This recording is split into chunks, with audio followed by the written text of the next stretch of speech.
My name's Gerald and I'm 22. For the past year, I've encountered a buttload of crazy people and have accumulated even more crazy stories.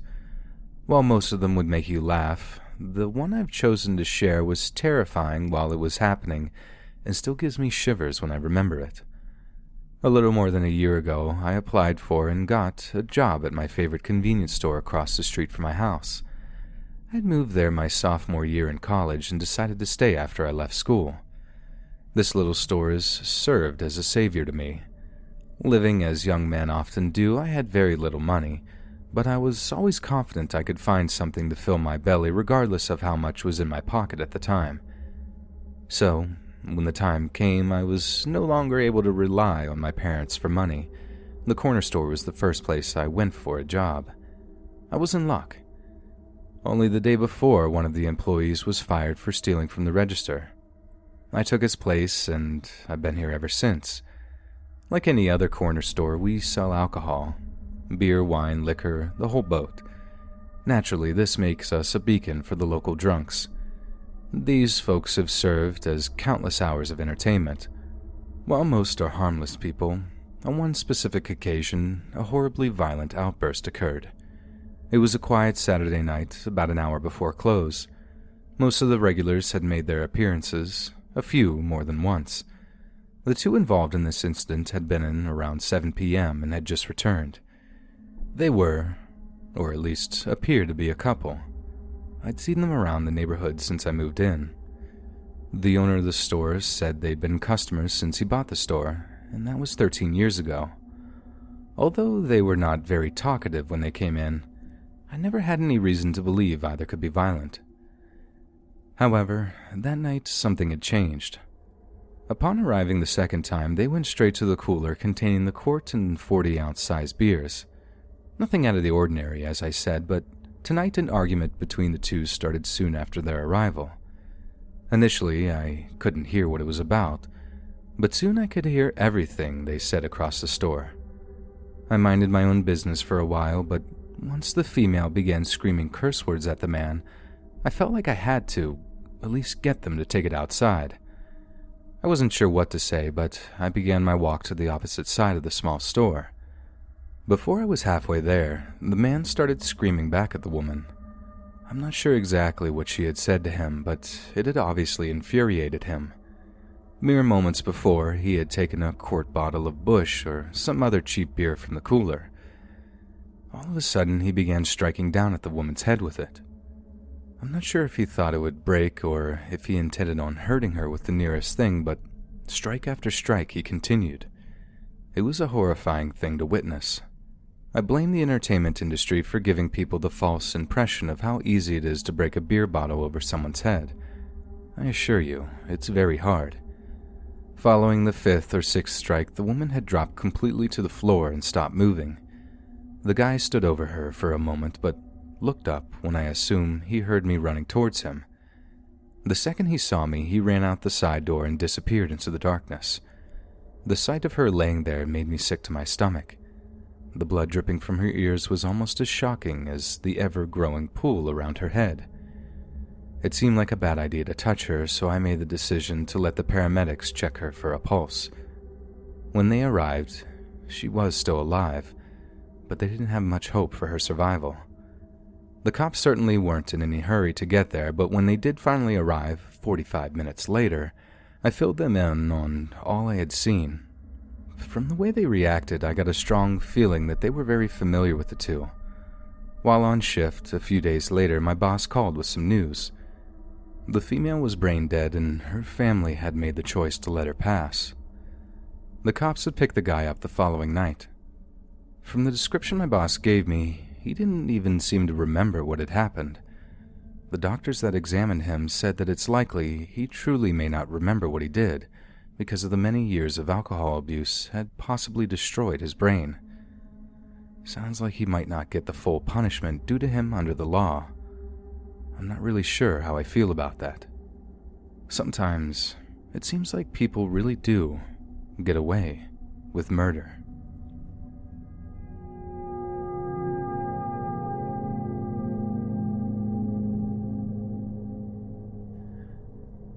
I serve as one of 2 managers for our local branch of a national convenience store chain. Starting as a wide-eyed 23-year-old girl, I worked my way up to night manager within 5 years. Not a groundbreaking achievement, I admit, but an achievement nonetheless. My job includes staying late after closing to count the night's drawers and drop the deposits for the day manager to put in the bank. I've never minded much having to do this job. The past 5 years working here has been on the night shift, and nothing really scary has ever happened while I was on the clock. The only holdup in the history of the store occurred during the day. Therefore, I've never had any reason to fear working after dark.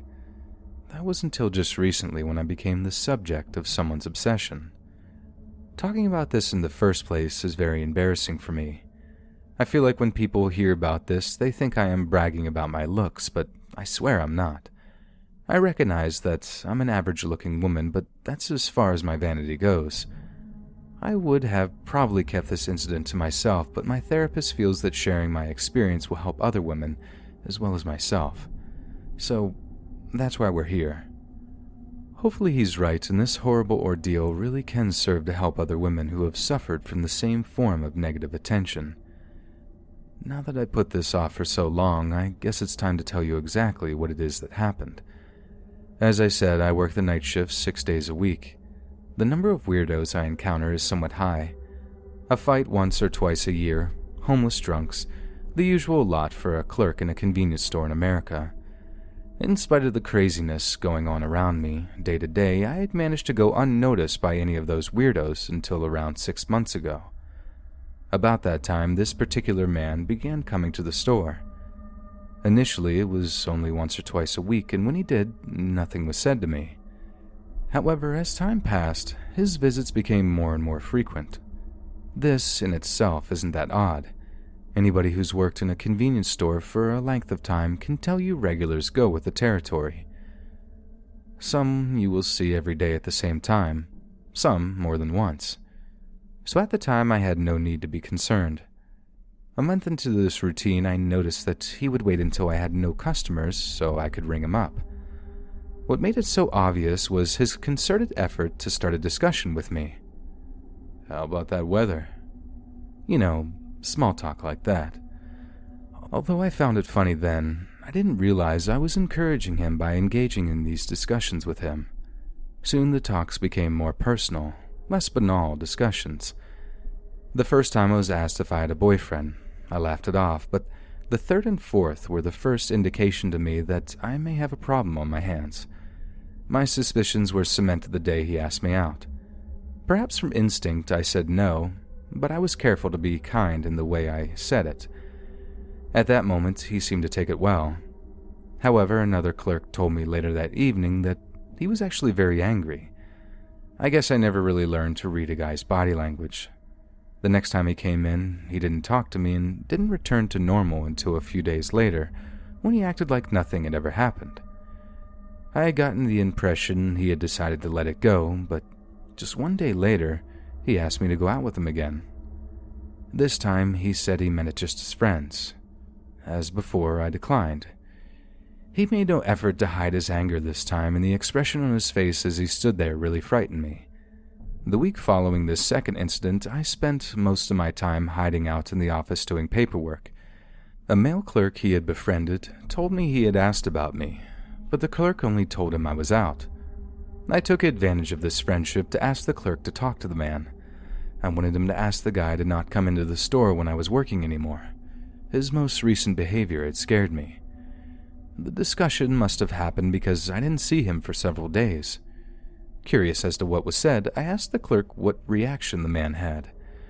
He only answered by saying that the guy had severe anger problems and I should probably watch my back. I'm not sure if the clerk thought that would make me feel better, but obviously it made me far more scared. He stayed away from the store during my shifts and I didn't see him for a few weeks. One day during shift change, I was talking to the day manager and he mentioned a discussion that he had had with my stalker, as he called him. The manager had made the remark in passing that he didn't normally see him that time of the day. The guy told him he had stopped coming in on my shift because I thought I was too good for him. The manager said as he spoke, his eyes blazed with anger. I'd certainly dodged a bullet. At least that's what I thought then. In the coming weeks, I would catch glimpses of him walking through the parking lot. Sometimes he would stand at the edge of the lot just outside the glare of the lamp and watch me. The last time I caught him doing this, I called the cops. When they arrived, I explained the situation to them, but as you can imagine, they told me they couldn't do anything unless he blatantly threatened me. Of course, by the time they arrived, he was gone. I'm not sure if me calling the cops scared him or not, but I didn't see him for a while. Our last meeting was less than an hour after close, about a month ago. I had just finished the deposits and was preparing to leave the store. As I walked out of the office, heading to the door, I noticed the shadow of a man standing out of the glare of the lamp, just as my stalker had done. Terrified, I called the cops right away. There was no way I was going to leave the store alone at 12:50 a.m. with him standing outside. They showed up in less than 5 minutes, but naturally he had already left. I got the usual speech, but they were at least kind enough to volunteer to come around for the next week or two at closing and hang around until I could lock up and drive away.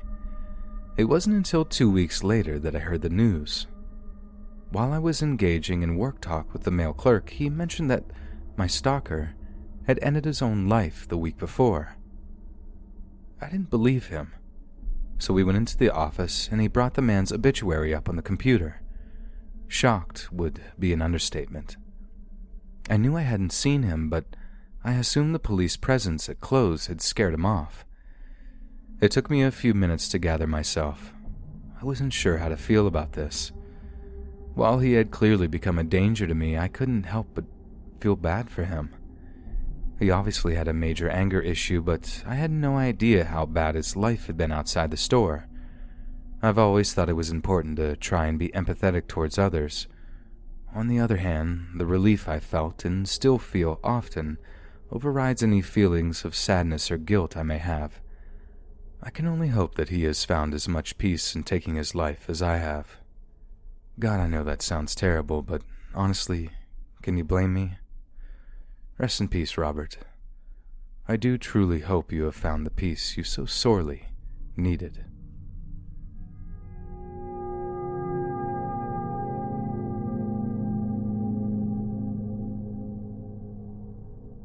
Recently, a terrible event occurred at the gas station my family owns, and considering the fact the victim was somebody close to the family, I thought this would be the best way for him to be remembered. However, the only way my dad would allow me to share this story is on the condition I didn't use the people's real names. So, anybody interested in looking online for more information surrounding this crime will be disappointed because I'll have to change all the names. I guess I should start by giving you all some info on my family and our store. My dad bought it in 1996, a few years after his wife and he divorced. A few years later, he ran into our mom at the store. They had dated in high school, and she had just moved back after her husband died. They dated for a couple of months and then decided to get married. By March of 2000, my mom was pregnant with my sister and then me about 2 years after. Most of our life has taken place in and around the store. My sister and I both learned to walk there, and many, if not all, of our babysitters were women that worked there. My dad always said that the store itself was part of the family, and that includes everybody who works there. If that's true, Steve should have been the godfather of the family. He'd already been working at the store 10 years before Dad bought it, and he was the one that taught him how the place ran best. They became fast friends, and since he had no living family, he spent every holiday with us. Heck, they even hunted together. That's the reason his death in a holdup hit us so hard. The day after it happened, a call from the cops came into the store asking for the surveillance footage of the robbery. It didn't seem right for Dad or Amy, my sister, to compile it, so I volunteered. I'll surely never volunteer for anything ever again. Going into this knowing what would happen made it harder, but I knew the others definitely couldn't handle it. I only knew the basics of the shooting, so as I watched the guy enter and approach the counter, a sick feeling rose in my gut. My instinct was to yell at the screen in a vain effort to warn Steve, but the stupidity of doing that stopped me. For the first minute, they stood and talked. I couldn't hear about what because the camera had no audio. I was caught off guard when he pulled out the gun. It was so fast. Even without the sound, Steve's fear was plain. He did his best to keep the robber calm, and he was until Steve handed him the money from the register. The robber had chosen the time right before closing to come in. Unfortunately for him, Steve had just dropped most of the cash in a few minutes before, and what he was handed was no more than a $20 bill, a 5 and 5 ones. He must have expected more. He began screaming, and Steve tried to calm him down. He must have known somehow what was about to happen. His expression was of downright horror. Right before the shot came, he said something to the robber. At first, I couldn't tell what it was, but after rewinding the video a few times, I could kind of read his lips say, "Oh God, please don't do it. You don't have to." Those were his last words. 5 gunshots later, his life was over. The video ended with the shooter running out of the store. No one shows up on the screen again until about 1:17 a.m. when the officer stopped to see why the store was still open. He was the one who found Steve's body. When I was positive I had what they needed, I checked to make sure the clip had recorded to the thumb drive. Confident it had, I removed it and dropped it into a manila envelope and sealed it up. The teardrop hitting the envelope was the first hint to me that I'd been crying. I hadn't realized how important a part Steve played in my life. Just to make sure no one would bumble onto it, I locked the envelope in my desk drawer and called them to pick it up. I thought it may comfort you to know that the police know who the shooter is. It sounds like the guy couldn't stop complaining about how little he got, and somebody snitched him out. They haven't arrested him yet, but it's only a matter of time. The video shows his face clearly. I'm sure that will be enough to hang him, and that's exactly what I hope they do to him. I know his execution won't bring Steve back, but the thought of that SOB dying, sure, feels good.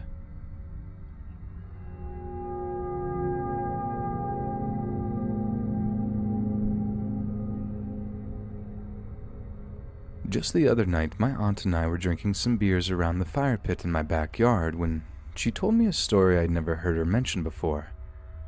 I'm not a very good writer, and the way she told it had me glued to my seat.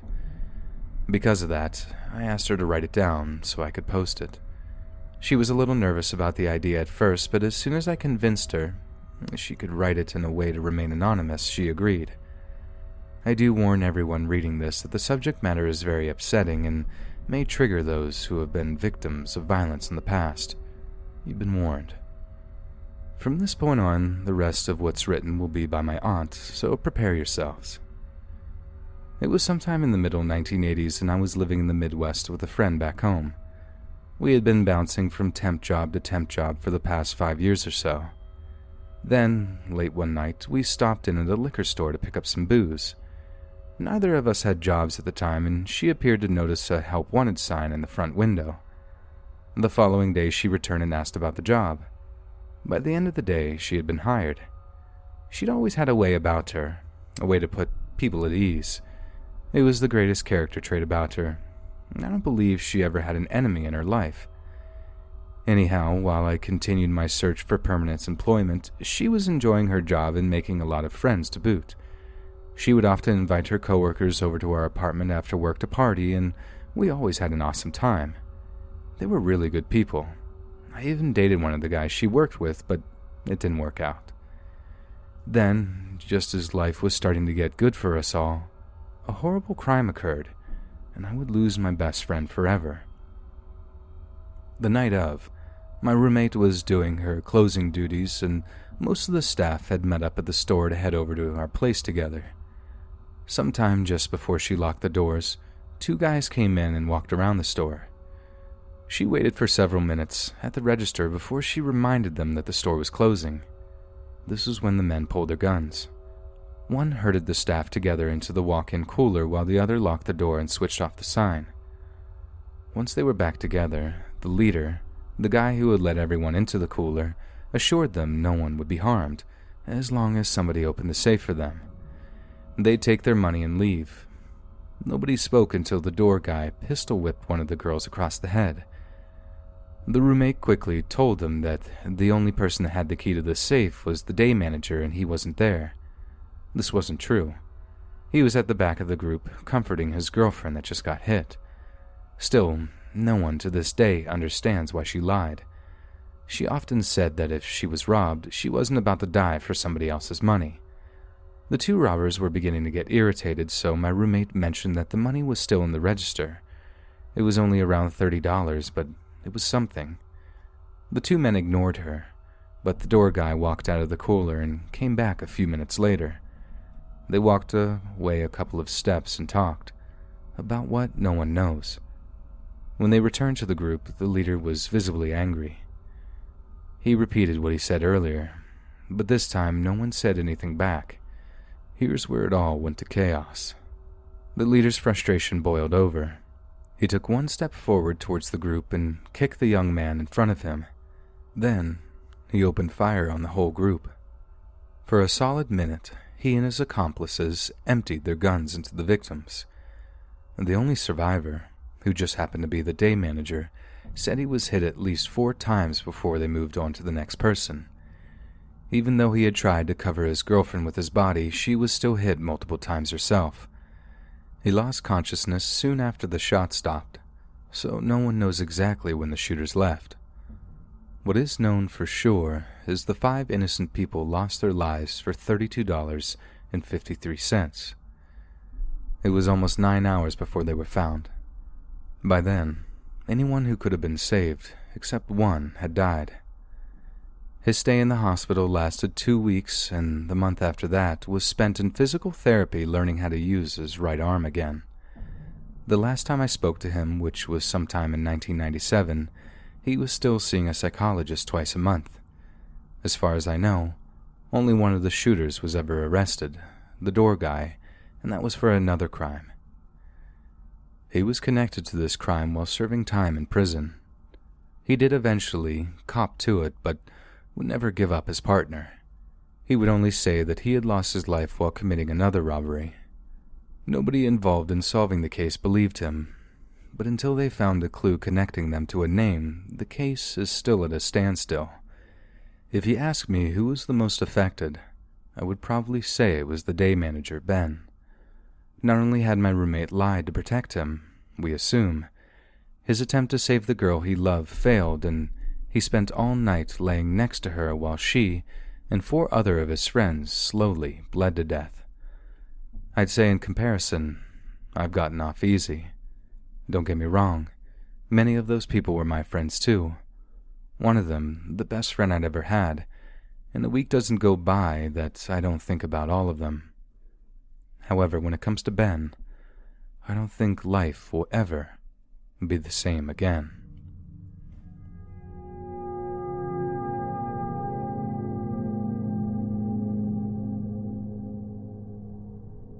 Until last week, I worked a dead-end job at a gas station across town.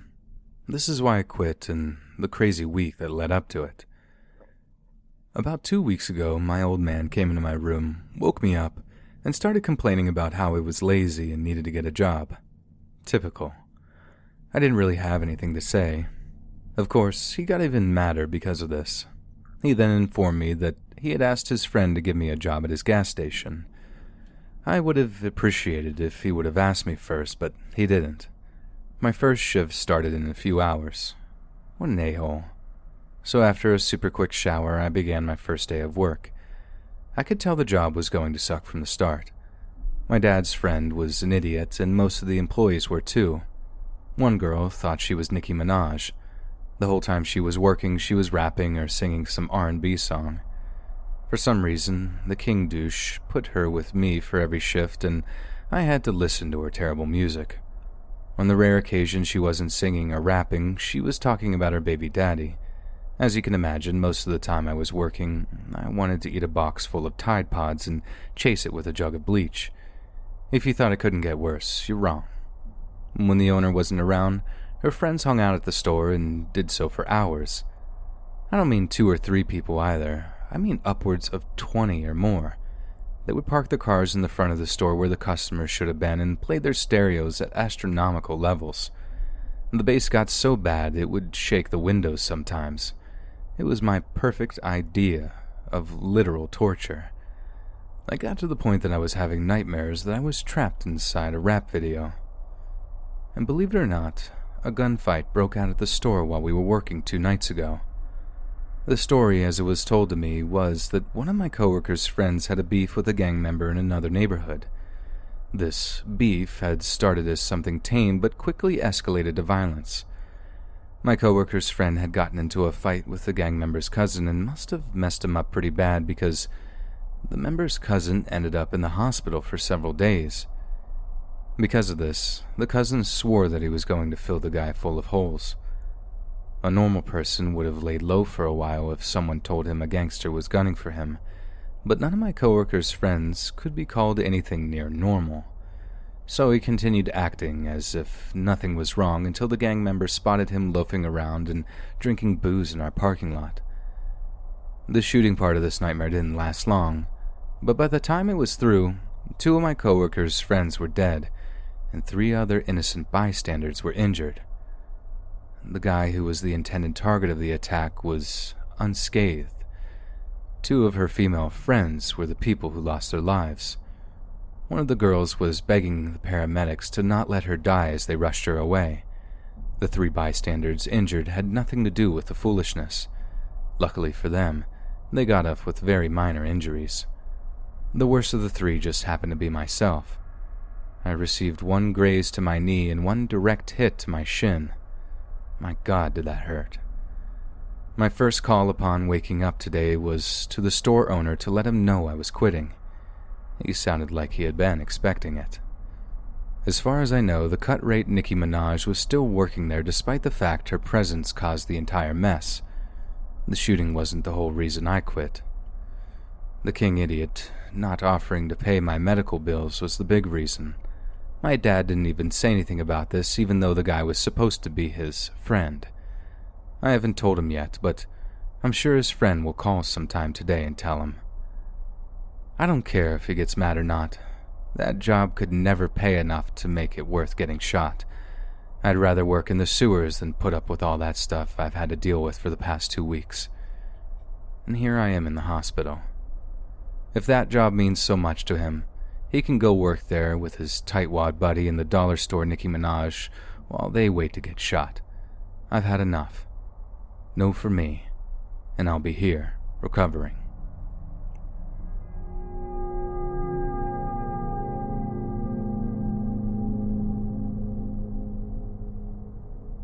Each year on the birthday of my brother, my father and I try to find a new way to ensure he was remembered. With Dad being out of the country this year, I had to celebrate his memory on my own. So I decided to write down my brother's life story and send it to you, hopefully to share with others. Brian was always a little different than the other kids we grew up with. These days, I imagine some teacher would have labeled him as having autism and drugged the uniqueness out of him. I want to make it clear from the start that he wasn't mentally disabled. It was the exact opposite, in fact. He was so smart that he acquired the nickname Brain in middle school. His intelligence made him popular and a very good student. He even got to graduate a whole year early because he was so smart. College was more the same until his junior year when he began to have problems. He started skipping classes and disappearing for days at a time. When we discovered he was hearing voices, my dad flew into town and took him to a doctor. It took a few, but eventually the diagnosis of schizophrenia was made and he was put on medication. Even with medication, it was obvious he wasn't going to make it in school, so he moved back home soon after. His first year back was a series of ups and downs while the doctors tried to find a medication that would work long term. He'd start a drug, do well for a few weeks, and then go back to disappearing. We found out that on one of his vacations that he had begun getting high on street drugs to suppress his symptoms. To our relief, just after the new year, they finally found a medicine that worked. Things drastically improved after that. A program was started that was partnered with the county to help those with mental illnesses find employment. Brian signed up for it, and a month later he got a job at a convenience store down the street. This proved to be a blessing and a curse. Now that he was doing well and working, his life was back on track after 2 long years. He loved the job and was happy to be back providing for himself. We were all finally able to move forward and live a semblance of a normal life. And this is the way it stayed for the next 2.5 years. Then the store closed. Losing his job sent Brian back into his old habits of sleeping on the streets and drug abuse. When he was off his meds, he was a completely different man. One I didn't recognize. He would be gone a few days, come back and restart his medicine and start to do well, but then, with no reason, disappear again for another week. Then, one day, just like that, he never came back. He had been missing over a week at the point we started to worry. He'd always come home before, so we gave him 3 more days before we started looking for him. We spent several more driving around town, going to his usual haunts, but no one had seen him for over a week. At this point, we began to panic. So we did what we should have done in the first place and went to the police. Since he was an adult with a history of psychological troubles and we had no proof he had been taken against his will, all we could do was file a report. The cops said that they would keep an eye out for him, but that was the best that they could do at that point. The only option we had left was to go home and hope Brian showed up. The longer time went by, the more worried I became. Dad didn't indicate anything above the understandable level of concern. At least he didn't show it. Mom was probably the worst. She said more than once that she had a bad feeling and she didn't handle it very well. I had no reason to be worried, but every day he stayed gone made me more anxious. Regardless of how I felt inside, I kept my feelings to myself and maintained a mask of optimism. After a year with no word, I determined that him returning was up to him. I had no control over his life, and letting the possibilities eat me up from the inside was getting me nowhere. When he came back, we would all welcome him with open arms. We did the best that we could to get on with living. Dad and I managed to pull it off relatively well, but Mom didn't. When the doctors discovered the cancer in her breast, Brian had been gone about 5 years. I believe her worrying about him 24 hours a day fed it, maybe even caused it in the first place. Combined with her total disregard for treatment, no matter how we begged, she was dead in less than 6 months. Now that it was just Dad and I, we were forced to pick up the pieces and move on again, or let it kill us too. Life carried on. Nothing really changed. Until 2 years later when we finally received the call that we'd been waiting for. But the news that we got was not what we expected. Earlier in the month, a family had purchased the old convenience store.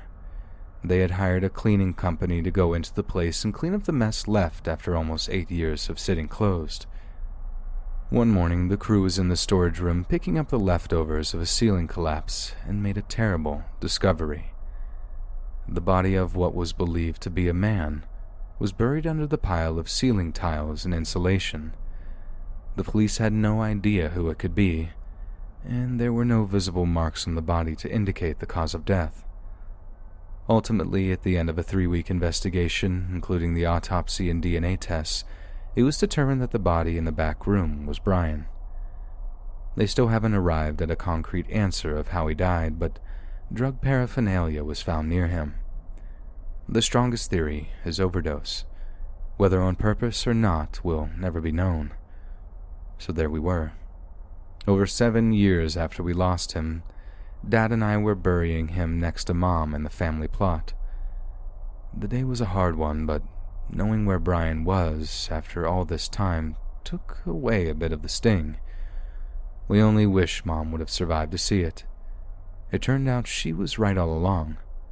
Brian had been dead the whole time, but was just a few blocks down the road. In the one place he had left that gave him joy and helped him to feel normal again. Knowing that made me smile. I look forward to this day every year. The opportunity to remember Brian in his far too short life is one of the few things left that makes me smile. Hopefully, Dad will be back from his work next year and we can celebrate together again. It may be my last chance to do so. The disgusting disease that took my mom has apparently picked me to be its next victim. If Dad's still working, and I've moved on next year, do me a favor and share this story again. Brian was a beautiful man, and despite his troubles, he was loved by all those he met, and at least he should always be remembered for that.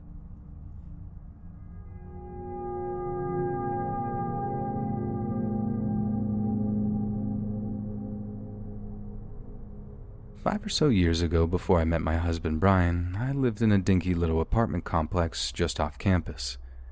My roommate then was another girl attending the university. Neither of us owned a car, so we had no choice but to walk the 3 blocks to a convenience store located across the street from the science building. Almost a day didn't go by that we needed to pick up something, and we became well known by the people working there. One year, my roommates had a friend from back home, Nina, spend the week of spring break with us. She seemed cool enough, but she sometimes came across as abrasive to people she didn't know. She kinda had a big mouth, I guess. This trait made me laugh at times, but her rudeness could make a lot of people angry. On the Saturday night before she was scheduled to leave, we had a little get-together at our place. My roommate was with her boyfriend, so Nina and I were the only ones around at the time.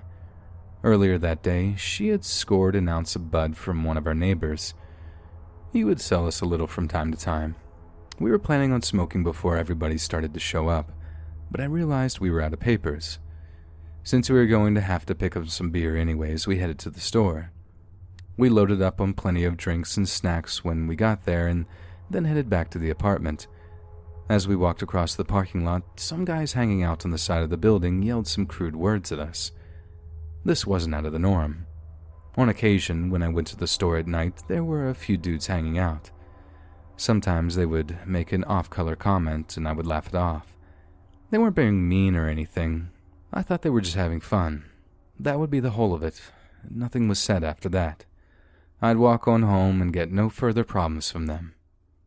However, the night I was with Nina and she wasn't familiar with the little game we played, when they made their comment, she told them to F off. And this reply didn't go well with them. They acted in a way I'd never seen before and started calling us all sorts of terrible names. It may have ended there, but when Nina heard their reaction, she gave them the finger. It quickly escalated after that. 2 of the guys began running after us, cursing the whole way. Understandably, I was terrified and started running away from them. Nina laughed like we were playing, but I certainly didn't think they were playing around. They looked furious. I doubt any girl ever had spoken to them like this before, and it made them very angry. I thought Nina finally got the hint and began running with me.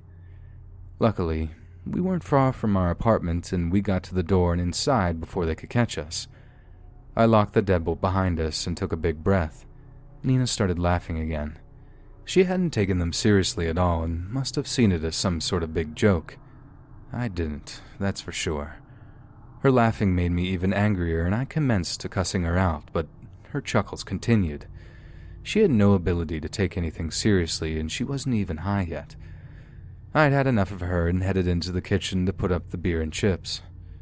On my way out of the kitchen into my room, a loud pounding on the door started. I freaked out and hid under the window next to it. The shades were down, so I don't believe they could see us. Nina stood frozen in the front of the door, and her eyes were the size of saucers. I think she was finally getting it. The pounding continued, followed by more loud cussing and calling us filthy names I don't dare repeat here.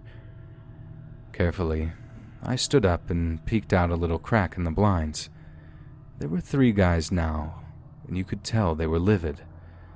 Then things got far worse. My male neighbor, the one who sold to us, came walking down the stairs yelling at the guys and asking them what their problem was. I began to feel a bit relief. He was a big dude, and I had never seen anyone give him any trouble. However, before he could get anywhere by talking to them, all 3 guys jumped on him and started beating him. He went down quickly, but they continued the beating by kicking him, one after another. All of a sudden, I heard Nina yelling through the door at them. She demanded they stop, or she was calling the cops. They must have heard her too. They turned back towards the door and started yelling curses at her again and laughing at the threat. I looked around the corner and saw Nina with her eyes stuck to the peephole and dialing 911 on her phone. She was connected with the dispatcher and explained the situation as fast as she could. She sat quiet for a moment, listening, and then yelled back through the door, "The cops are on their way. You guys better get the F out of here." They continued laughing, but soon stopped and began talking to each other. One more curse was uttered half-heartedly, and one of them spit on the door. Then they looked at each other and ran off. I let out a giant sigh. I could finally breathe again. I wanted to go out and check on my neighbor, but was still way too terrified to go outside. He was laying motionless when I looked out at him. I started praying and asking for him not to be dead. About a minute later, I saw some beams from flashlights followed by 4 cops walking carefully toward the door. One crouched down and checked my neighbor's pulse. I could hear the words "faint pulse" as he spoke through his radio.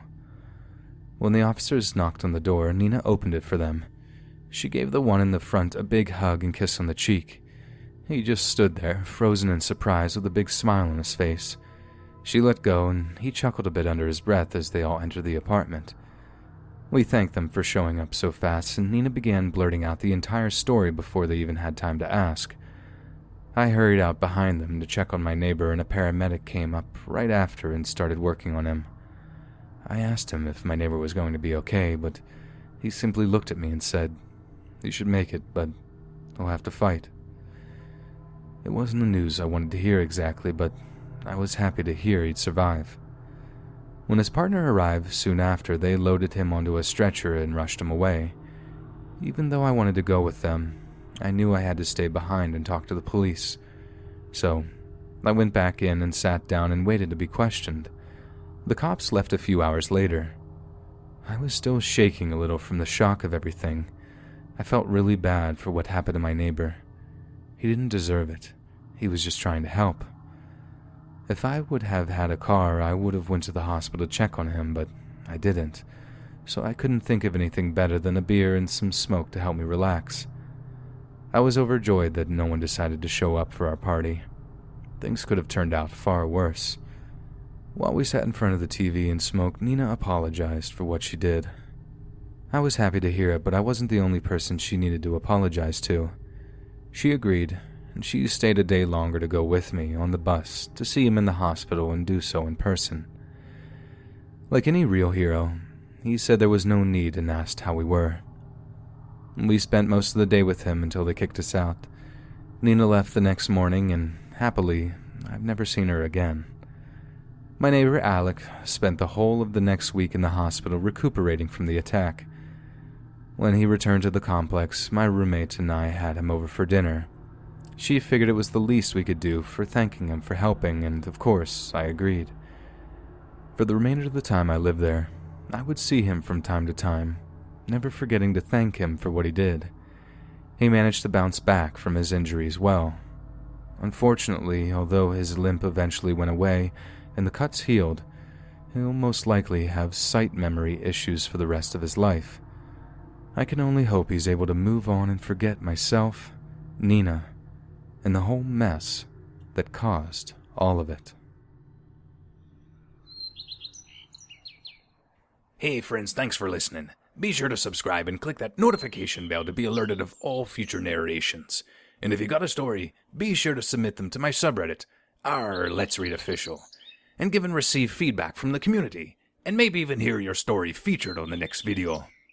And join my Discord to interact with me and other listeners directly. And if you want to support me even more, grab early access to all future narrations for just $1 a month on Patreon, and maybe even pick up some Let's Read merch on Spreadshirt.